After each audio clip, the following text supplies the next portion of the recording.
So this is a polished concrete floor. Pretty nice, huh? Before work began, the floor looked like this. Not as nice, is it?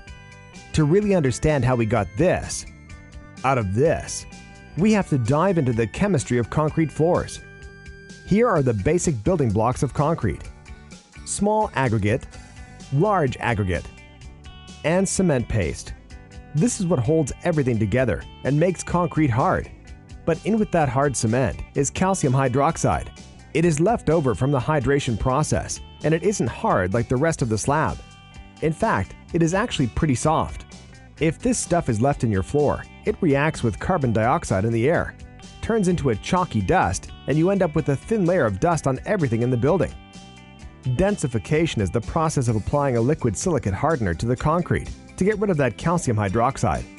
That makes the floor stronger against wear and tear, so it will look better and last longer. Now, a concrete slab is usually 4 to 6 inches thick, but all the wear and tear happens in the top 16th inch wear zone of the concrete. That's where the concrete is most vulnerable, so most hardeners target all their power there. And different chemical hardeners do this in different ways. The most common are sodium silicate and potassium silicates. These chemicals react with that soft calcium hydroxide and turn it into calcium silicate hydrate, which is a much harder molecule.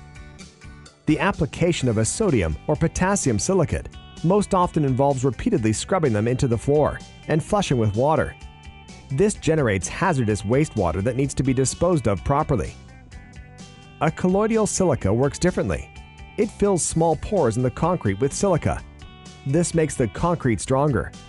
But there is little chemical reaction that takes place, so most of the soft calcium hydroxide remains in the floor. Compared to other chemicals, lithium silicate technology is a relative newcomer to concrete floors. Like sodium or potassium silicates, lithium silicates are reactive, so they turn the soft calcium hydroxide into hard calcium silicate hydrate. But they don't have to be scrubbed and flushed, so they are easier to apply and don't generate any hazardous wastewater. Lithium silicates are often more expensive per gallon, but lithium silicates are more reactive, so they make the concrete harder and have higher coverage rates than other hardeners, so you end up buying fewer gallons for the floor. For these reasons, lithium silicates are quickly growing in popularity in the industry. And it's why PROSOCO's Consolidec line is based around lithium silicate technology. The decision of how to densify your floor may seem small, but it is the foundation of how durable and long-lasting the floor will be. So, head over to PROSOCO.com to find out how densification can make your floor look great and last longer, and how PROSOCO's Consolidec products can help you get there.